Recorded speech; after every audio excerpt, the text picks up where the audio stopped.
61 वर्ष के डीके शिव कुमार के बाद शाम करीब 6:20 पर सिद्धारमैया और मल्लिकार्जुन खड़गे की मुलाकात हुई और ऐसा कहा जा रहा है कि कांग्रेस पार्टी का हाईकमांड सिद्धारमैया को मुख्यमंत्री बनाने का फैसला शायद ले चुका है, क्योंकि सिद्धारमैया ही उनकी पहली पसंद है। गांधी परिवार की पहली पसंद भी सिद्धारमैया ही है। हालांकि इसकी औपचारिक घोषणा कल होने की संभावना है और अभी इसका ऐलान नहीं हुआ है।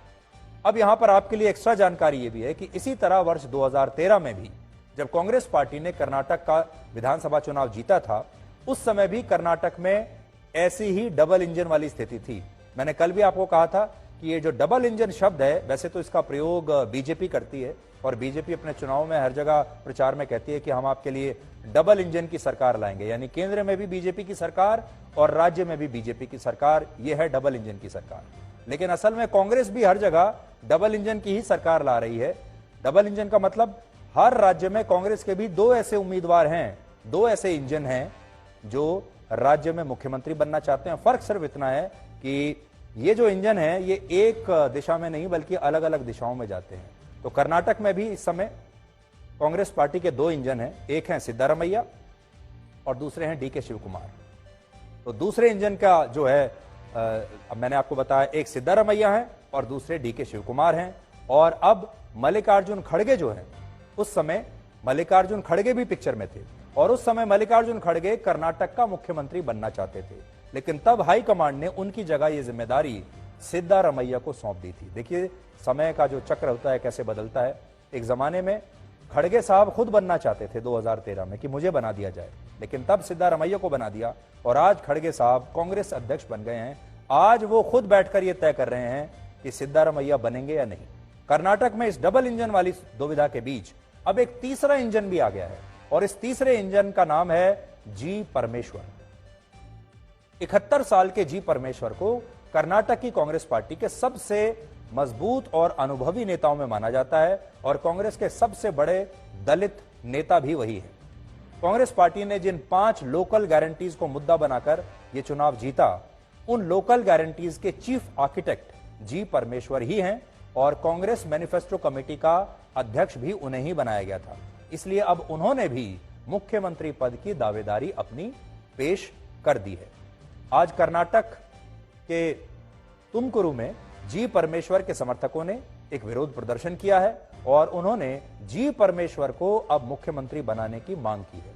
दिलचस्प बात यह है कि जी परमेश्वर को भी गांधी परिवार का बहुत नजदीकी माना जाता है और उन्हें कांग्रेस पार्टी में पूर्व प्रधानमंत्री राजीव गांधी लेकर आए थे।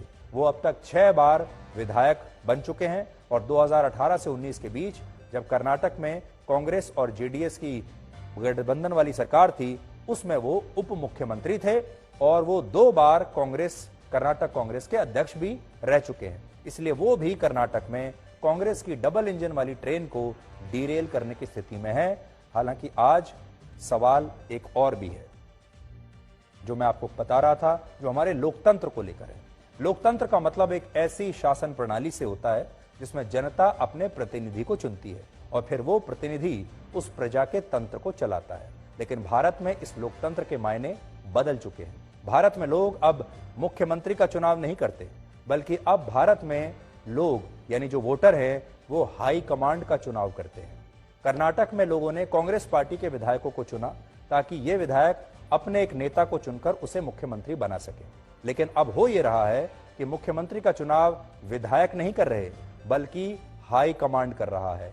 एक तरीके से अगर आप देखें तो कर्नाटक के लोगों ने जब वोट दिया है वो हाई कमांड के लिए दिया है कि हमने ये हाई कमांड चुन लिया और ये हाई कमांड अब चुनेगा कि अगला मुख्यमंत्री कौन होगा और उसके कैबिनेट में मंत्री कौन होंगे, ये भी हाई कमांड ही तय करेगा।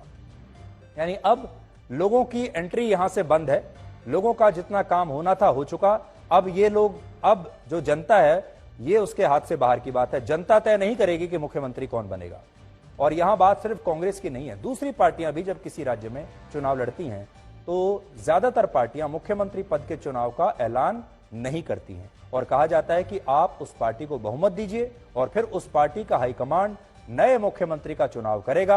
और असल में ये लोकतंत्र जो है आधा अधूरा लोकतंत्र है। आज हम आपके लिए एक सॉल्यूशन लेकर आए हैं। कुछ पार्टियां ऐसी होती हैं जो पहले से बता देती हैं कि ये हमारा नेता है, अगर आपने हमें वोट दिया तो ये नेता मुख्यमंत्री बनेगा या ये नेता प्रधानमंत्री बनेगा। उदाहरण के लिए बीजेपी, अगर आप लोकसभा चुनाव में बीजेपी को वोट देते हैं तो आप जानते हैं कि प्रधानमंत्री नरेंद्र मोदी बनेंगे। आप वोट नरेंद्र मोदी को प्रधानमंत्री बनाने के लिए दे रहे हैं और वो प्रधानमंत्री बनेंगे। लेकिन अब आप सोचिए, बीजेपी आपसे वोट ले ले और आपको यह ना बताए कि प्रधानमंत्री कौन बनेगा, और फिर बीजेपी का हाईकमांड बैठे एक बंद कमरे में और फिर तय करे कि प्रधानमंत्री कौन बनेगा। इसका मतलब यह पार्शियल लोकतंत्र है। आपने अपना एमपी तो चुन लिया, लेकिन आपका एमपी प्रधानमंत्री नहीं चुन सकता, और यह सही लोकतंत्र शायद नहीं माना जाएगा। 1999 में, 2004 में, 2009 के आम चुनाव में भी जनता ने अपने नेताओं को अपना प्रतिनिधि चुना था, जिन्हें भी वो चाहते थे। लेकिन इन जनप्रतिनिधियों ने देश के प्रधानमंत्री का चुनाव नहीं किया, बल्कि यह फैसला राजनीतिक पार्टियों के हाई कमांड पर छोड़ दिया था। आप याद कीजिए, जब यूपीए की सरकार बनी थी 2004 में और 2009 में, मैं आपको ज्यादा पीछे नहीं लेकर जाता, तब इस देश के लोगों को यह पता ही नहीं था कि प्रधानमंत्री कौन बनेगा। असल में तब लोगों ने कांग्रेस को भी नहीं चुना था। लोगों ने जो वर्डिक्ट दिया था वो विभाजित था। तो वोटर ने अपना वोट दिया सांसद को, सांसदों की संख्या बढ़ी, सांसद इकट्ठे हुए, चाहे कहीं से भी इकट्ठा किया, और फिर हाई कमांड बंद कमरे में बैठकर चुनता है कि मुख्यमंत्री कौन होगा या प्रधानमंत्री कौन होगा।